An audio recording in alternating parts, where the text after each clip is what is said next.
Okay guys, so we spent about 2 weeks finishing up all the little tasks we needed to do before we could move in. We moved in at the end of October 2020, just for all of you who aren't watching it this year. And the first thing on our list of things to do was seal all the grout in our floor and in the wall. So for the floor, we used this little roller applicator thing. It was just a squeeze bottle with a roller on it, and it worked fantastic. You didn't have to get all of the sealant everywhere. You let the sealant sit on the tile for about 5 minutes and then wipe it up. And we did 2 coats on the floor. And then once we moved to the walls, I tried using the little roller applicator thing, but it did not work. So I ended up just wetting a microfiber towel, letting it sit, or wiping it over the grout lines, and then letting it sit on for a little while, and then once again wiping it off.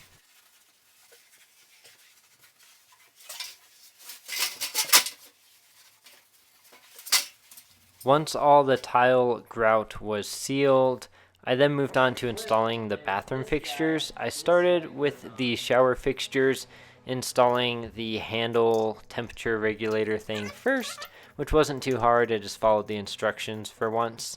And then after that, I moved to the shower head, and then I didn't have the right pieces for the tub right away, so I went back and did the tub spout a little later, as you'll see.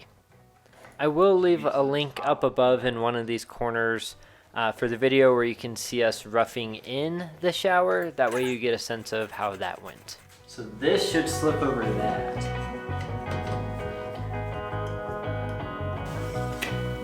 Hot, cold.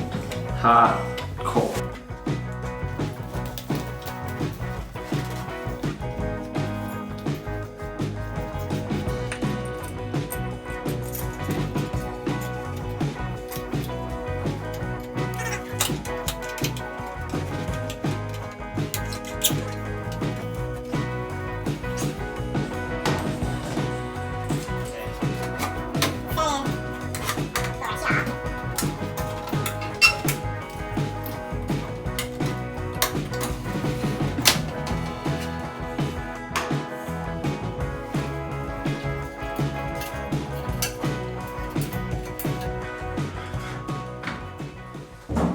So lucky this fit through the doorway. So we had a slight oversight while making this bathroom. We should have made it a little wider than we did. We didn't account for the depth of the tile on each side, which is about 1/2 inch total. And if we did have that extra 1/2 inch of width, our tub would be able to sit perfectly sideways in the bathroom. However, because we don't have that, it has to sit canted a little bit.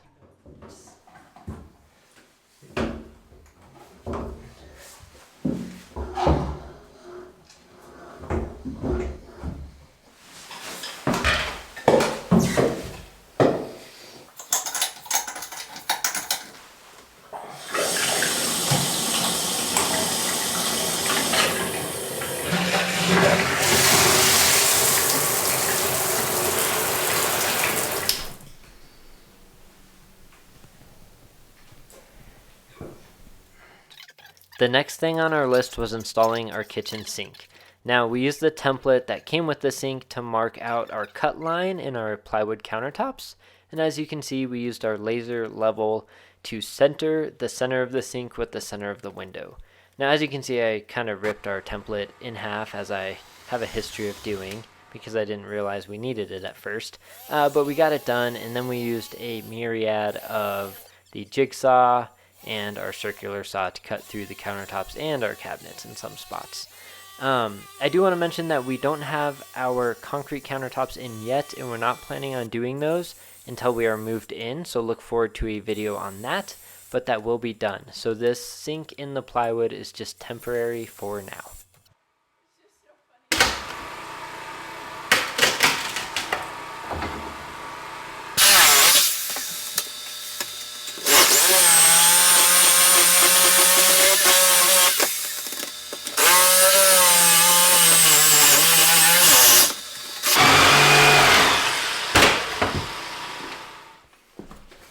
Do you want to screw? Oh, you did. Okay, never mind.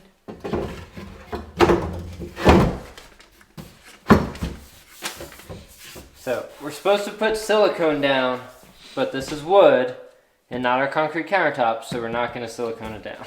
So Stay out. this stays here. Maybe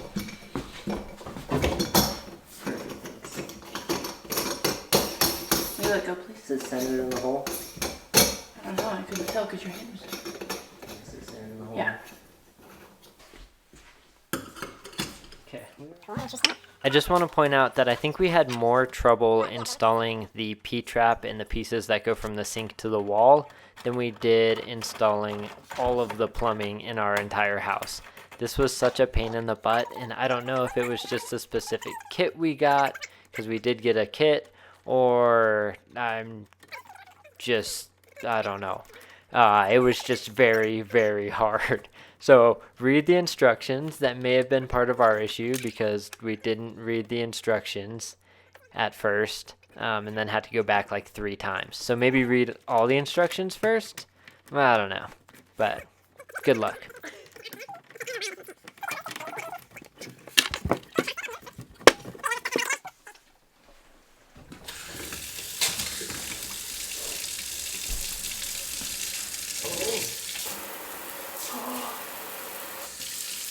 That's awesome. That is very cool. I like that.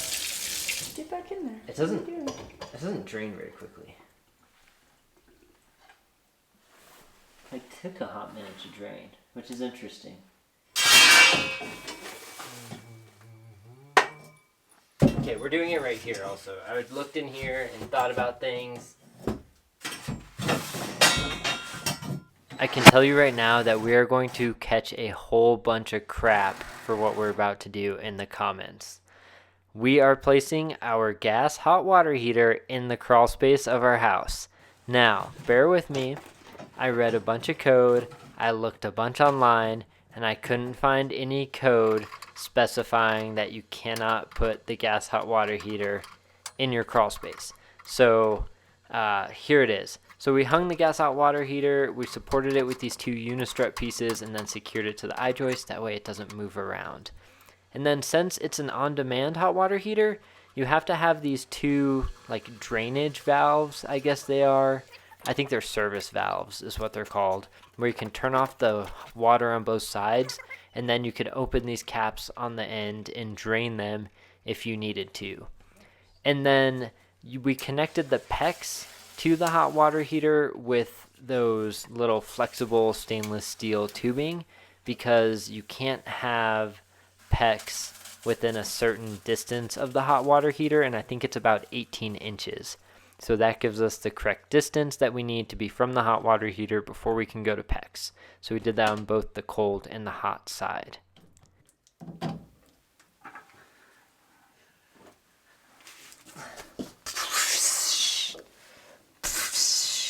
Nah, I forgot to turn the camera on the first time.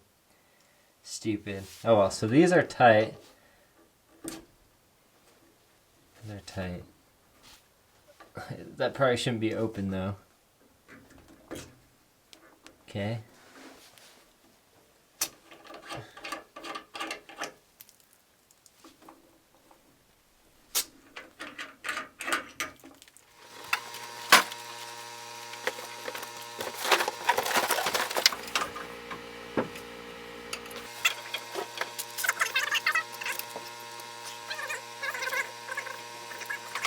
The gas is going to come in here on this T, and if there's any sediment or dust or anything, it's going to hit this wall and fall down and get trapped in this sediment trap instead of going up and into the appliance.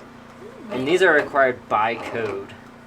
I'm not sure how long they specifically have to be by code. I think at least a couple inches. This is like 6 or something. So we definitely have enough. But that's all this is. It's just a little thing to trap sediment. They will. And then the way this gas hot water heater vents is it actually has 2 vents in one. As you can see, that smaller inside pipe in this vent is where the hot gas fumes actually get expelled from the house. And then the larger 5-inch outside pipe is the fresh air intake. So it's pulling fresh air from outside of the house and then expelling the gas fumes, exhaust, whatever you want to call them, outside the house as well. this does a couple of things. It allows you to have a tighter house. You're not pulling air from inside your house to expel outside. You're not pulling that conditioned air. And then also it keeps it a little cooler, which keeps your tolerances a little tighter. We have, I think, a 0-inch tolerance to flammable materials from the outside of that pipe, which means we can have wood right up against the outside of that pipe, or anything else right up against the outside of that pipe without having to worry about it catching on fire, because you have the constant flow of that cooler outside air coming through that pipe, which gives you like a thermal break.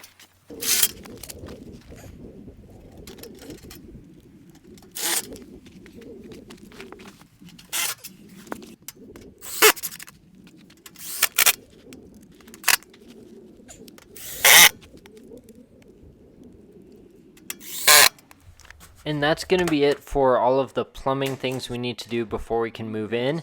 Now we're moving on to the electrical side. The big electrical side is getting our generator hooked up. However, we're going to start with these bathroom heaters that we're installing in the walls of the upstairs and the downstairs bathroom.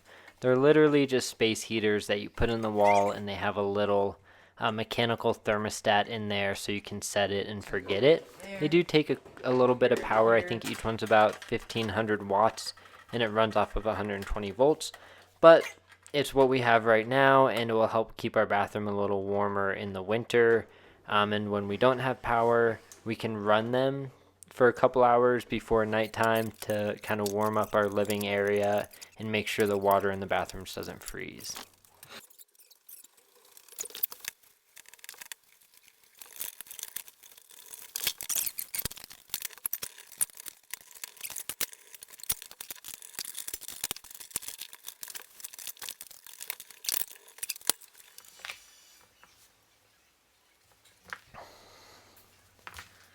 Now to hooking up our generator. So we're also going to catch a bunch of crap for how we hooked up our generator before we had power, and I will tell you that this is not to code. So I'll try to explain the proper way of doing this. Let's start with the cable here. We are using a 30 amp breaker for our generator because it puts out 30 amps. So I'm using a 10 gauge cable, and I'm putting male plugs on both sides, which is the first issue, because then if you plug it into the generator, you have a live male plug on the other side that you can electrocute yourself with. So that's bad. The other thing I'm doing is I'm basically installing a 30 amp outlet on the house. So instead of having like a male inlet for a generator like you usually would, I'm just using an outlet, which once again is not correct and is bad, because then you're just taking that male side that's hot and plugging it in. The third thing that you're going to see us do is we do not have an interlock device on the breaker. So for a normal generator hookup, you have a little device, it's usually a piece of metal, that makes it so you cannot have your main breaker on and the generator breaker on at the same time. This interlock device is a big safety thing. If you have linemen trying to fix the power outage down the line somewhere at your transformer or somewhere you can't see even, and they think the power's off because they've turned the power off or the fuse has tripped or they've disconnected it, however, and your main breaker's on and your generator is running, you are backfeeding electricity to the grid and you could electrocute them, which, like I said, is bad. So not having an interlock device is a no-go. However, we are not hooked up to power right now, which means I'm not worried about backfeeding electricity to the grid or potentially electrocuting someone during a power outage. So that being said, when we do get hooked up to grid power, we will absolutely add an interlock device.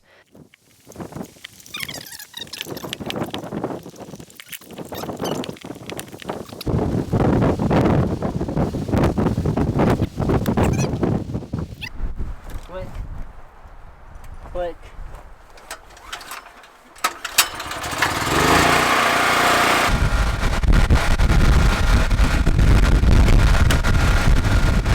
It said something in the manual about not using dimmer switches,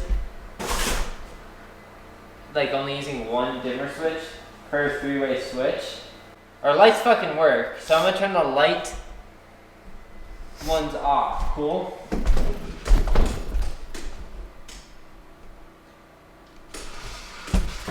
Okay, I'm gonna turn the light ones off. Excuse me.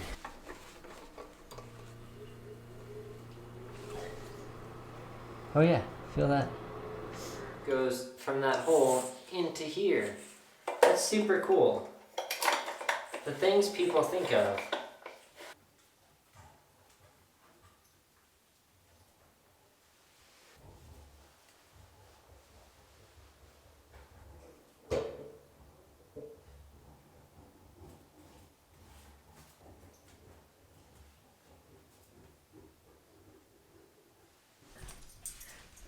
It's our house. Okay.